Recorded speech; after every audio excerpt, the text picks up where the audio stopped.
Hello everyone. In the previous video we had done till here and I'm sorry for ending the video abruptly, but let us start all over again. So हम लोग देख चुके हैं कि Mrs Bennett बार बार insist कर रही हैं कि मिस्टर बेनेट जाएं और मिस्टर बिंगले से एक्वेंटेंस बढ़ाएं, बातचीत बढ़ाएं, ताकि उनकी कोई भी एक डॉटर से उनका मिस्टर बिंगले का शादी हो पाए। तो मिस्टर बेनेट बोलते हैं, I see no occasion for that. You and the girls may go, or you may send them by themselves, which perhaps will be still better, for as you are as handsome as any of them, Mr. Bingley might like you the best of the party.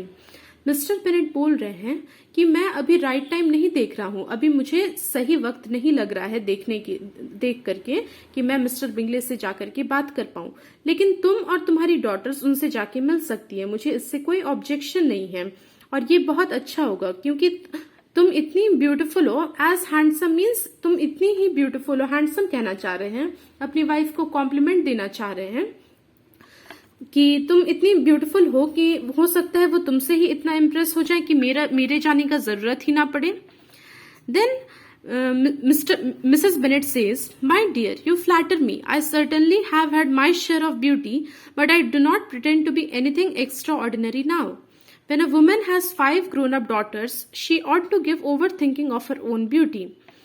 Mrs Bennet कह रही हैं कि my dear you flatter me. Flatter करना means झूठी तारीफ करना या एक तरीके से मस्का लगाना, जो हम लोग नॉर्मल भाषा में कहते हैं. जेन्युइन अप्रिशिएशन नहीं है, आप मुझे ऐसे ही फ्लैटर कर रहे हैं.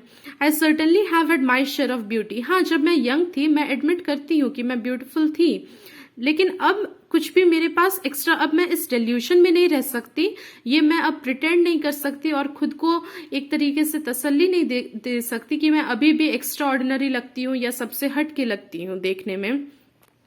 When a woman has 5 grown-up daughters, she ought to give over thinking of her own beauty. जब किसी भी लेडी की 5 बड़ी बेटी हो जाती हैं जिनका मैरिजेबल एज हो चुका है, तब उसे खुद के सेल्फ ऑब्सेशन से निकलना चाहिए और अपनी बेटी के बारे में सोचना चाहिए. Then Mr. Bennet says, in such cases, a woman has not often much beauty to think of. हाँ, तुम सही कह रही हो. ऐसे केस में एक उस औरत के पास जिसकी 5 बड़ी बेटी है, उसके पास इतना टाइम ही नहीं रह जाता है कि वो अपने बारे में सोच पाए, क्योंकि अब उसका प्रायोरिटी ये है कि अपनी बेटी का शादी अच्छे से अच्छे घर में कर पाए. अब मिसेस बेनेट वापस से फिर से मेन बात पे आती हैं, बार बार इंसिस्ट कर रही हैं, बहुत ही एक तरीके से कह सकते हैं डेस्परेट है कि मेरी बेटी का शादी जल्दी से एक अच्छे वेल्दी फैमिली में हो जाए. But my dear, you must indeed go and see Mr Bingley when he comes into the neighbourhood. आपको मिस्टर बिंगले से जाना चाहिए जब भी वो अभी नेदरफील्ड पार्क में सेटल तो नहीं हुए हैं, लेकिन जब भी आते हैं तो जल्द से जल्द आपको उनसे जा करके बात कर लेना चाहिए. मिस्टर बेनेट बोलते हैं, It is more than I engage for, I assure you. More than I engage for means to occupy or involve oneself. ये कुछ ज्यादा ही हो जाएगा, ये कुछ ज्यादा ही इंटरफेरेंस हो जाएगा, इंटरवेंशन हो जाएगा. यहाँ पे हम लोग थोड़ा देख रहे हैं कि मिस्टर बेनेट का थोड़ा लेड बैक एटीट्यूड है. Then Mrs. Bennet says, but consider your daughters. Only think what an establishment it would be for one of them. Sir William and Lady Lucas are determined to go, merely on that account, for in general, you know, they visit no newcomers. Indeed, you must go, for it will be impossible for us to visit him if you do not.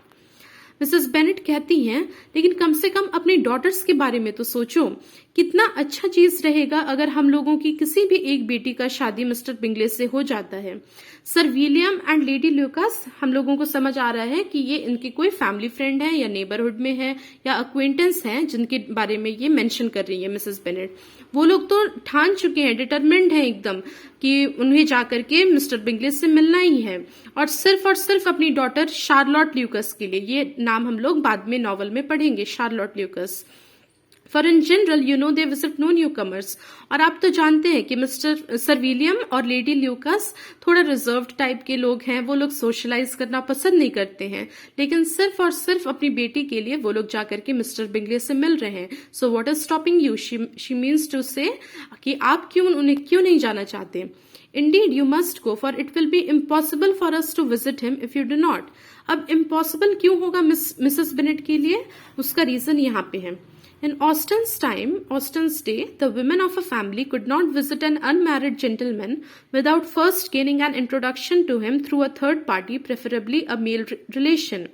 हम लोग देख रहे हैं कि उस समय society थोड़ा regressive था और कोई भी वुमेन किसी भी बैचलर से जाकर के नहीं मिल पाती अनलेस एंड अनटिल कोई उनकी फैमिली का ही मेल रिलेटिव उन्हें इंट्रोड्यूस ना करवा दे. इसीलिए बार बार मिसेस बेनेट इंसिस्ट कर रही है मिस्टर बेनेट को कि आप जाइए, उनसे बात करिए और फिर हम सब लोगों को, फैमिली को इंट्रोड्यूस करवाइए उससे. Next is Mr. Bennet says, "You are over scrupulous, surely. I dare say Mr. Bingley will be very glad to see you, and I will send a few lines by you to assure him of my hearty consent to his marrying whichever he chooses of the girls, though I must throw in a good word for my little Lizzie." Mr Bennet कहते हैं you are over scrupulous surely. Scrupulous means very careful और paying great attention to detail. Scrupulous means मतलब ये तुम ज्यादा ही over think कर रही हो, तुम बहुत ही माइन्यूटली सोच रही हो और कुछ ज्यादा ही टेंस्ड हो रही हो unnecessarily. I dare say Mr Bingley will be very glad to see you. मैं ये दावे के साथ कह सकता हूँ कि मिस्टर बिंगले बहुत खुश होंगे तुम्हें देख करके.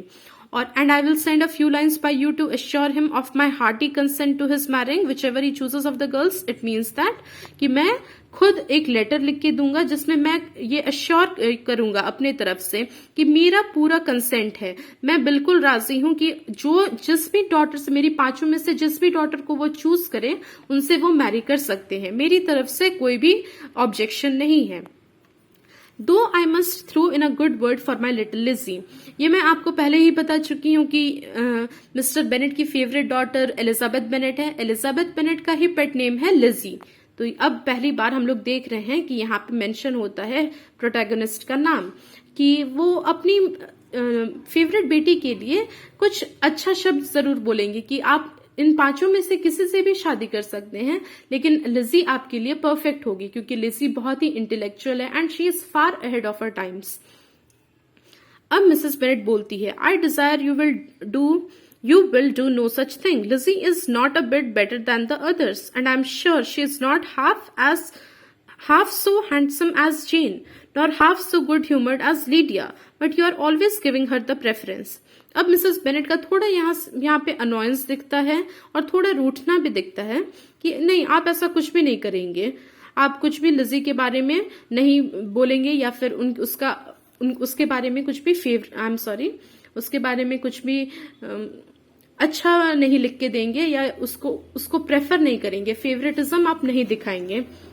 लिजी is not a bit better than the others. Lizzy जो है वो बाकी सबसे अच्छी नहीं है, बाकी सबसे कुछ ज्यादा ही अच्छी नहीं है. I am sure she is not half so handsome as Jane. Jane हम लोग पहले ही जान चुके हैं कि सबसे ब्यूटीफुल है out of all the 5 daughters.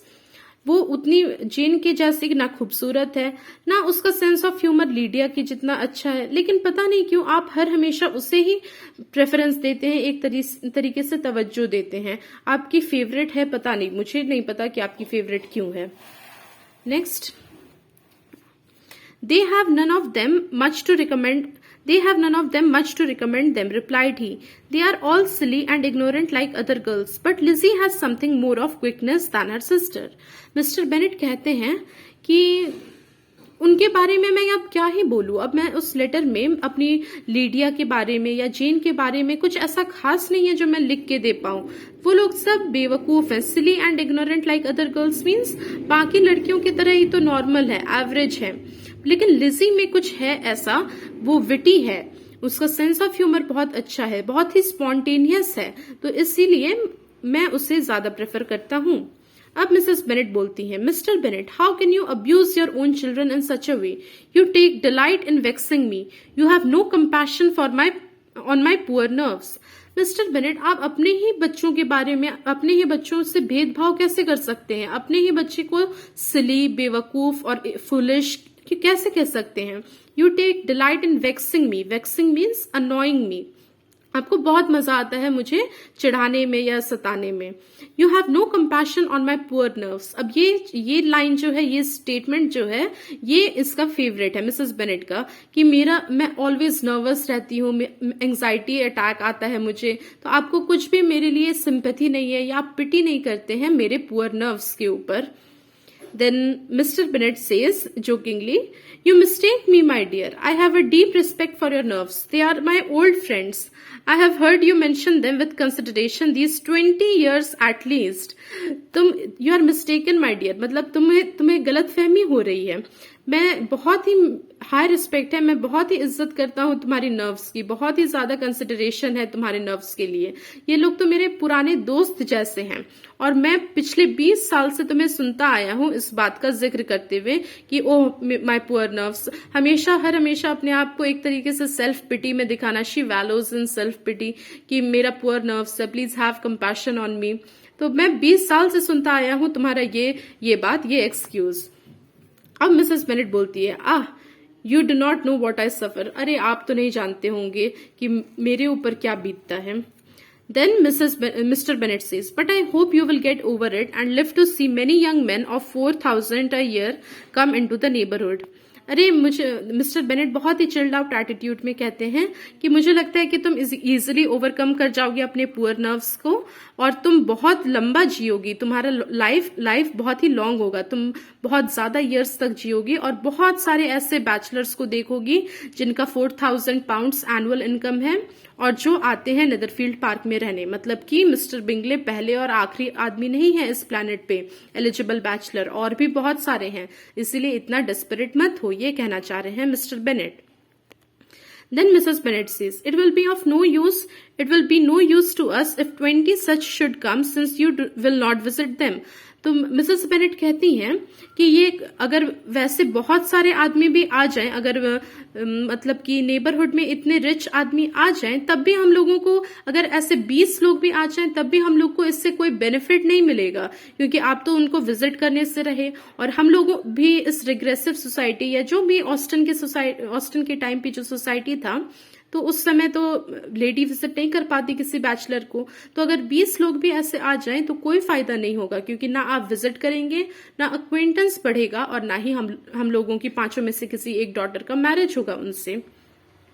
Then Mr. Bennet says, "Depend upon it, my dear, that when there are 20, I will visit them all."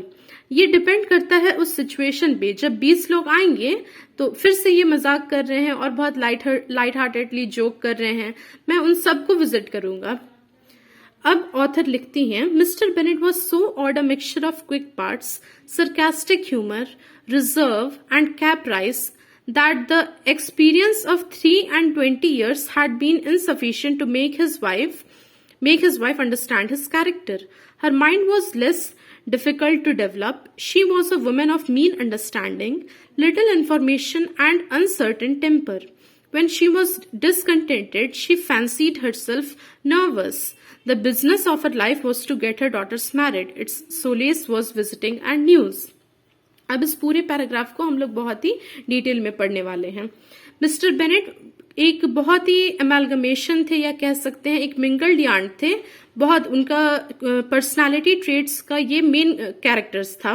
Sarcastic humour, मतलब कि थोड़ा सा आयरनी उनकी बातों में रहता था। रिजर्व्ड रहते थे, मतलब अपने में ही रहते थे, थोड़ा रेटिसेंट बिहेवियर था। And caprice means a sudden and unaccountable change of mood और बिहेवियर। उनका जो भी टेम्परामेंट था वो अनप्रेडिक्टेबल था। That the experience of 3 and 20 years, 3 and 20 years means 23 years had been इन लोगों का मैरिज 23 years से चला हुआ है, मिस्टर एंड मिसेस बेनेट का, कि 23 years साथ रहने के बाद भी मिसेस बेनेट मिस्टर बेनेट को पूरी तरीके से नहीं समझ पाई थी, क्योंकि इनका इतना ही ज्यादा क्वालिटी था और इतने ही ये अनप्रेडिक्टेबल थे। हर माइंड वॉज, अब मिस्टर बेनेट का तो हम लोग देख चुके हैं कि ये है उनका कैरेक्टर स्केच, और मिसेस बेनेट का ये देखते हैं। हर mind was less difficult to develop means to become known और apparent और डिस्क्लोज्ड, मतलब उनका उसका माइंड था वो थोड़ी इमेच्योर थी. She was a woman of mean understanding, मतलब she was not a high quality woman, जैसे हम लोग कहते हैं ना, उसका क्वालिटी बहुत लो था. लिटिल इन्फॉर्मेशन, बहुत ही कम इन्फॉर्मेशन था. जैसे नहीं हम लोग कहते हैं a little knowledge is a dangerous thing, तो वो बहुत ही कम इन्फॉर्मेशन किसी भी बात के बारे में गैदर करती थी. गॉसिप करने में बहुत इंटरेस्ट था. एंड अनसर्टेन टेम्पर, इनका भी टेम्पर अनसर्टेन था, मतलब बहुत ही मूडी थी और कुछ भी कह नहीं सकते थे.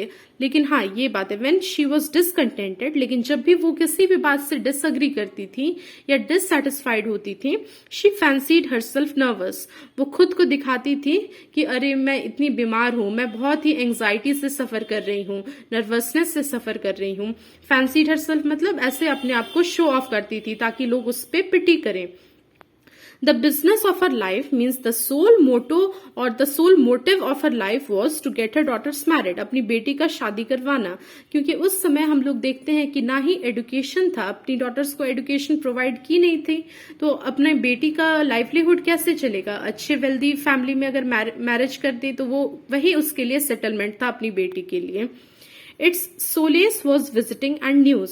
सोलेस मीन्स मतलब कि जैसे हम लोग किसी भी चीज में एक तरीके से let me think. Solace means हम लोग जिस भी चीज के लिए अपने आप को उसमें पाते हैं कि 1 minute, just a minute. Solace was visiting and news, उसे इसमें बहुत ही सुकून मिलता था. हाँ ये राइट वर्ड होगा, सुकून मिलता था लोगों को वैसे ही रिच आदमी को विजिट करना और ऐसा न्यूज पाना. So this was chapter 1 and then in next video we will begin with chapter 2. Thank you so much.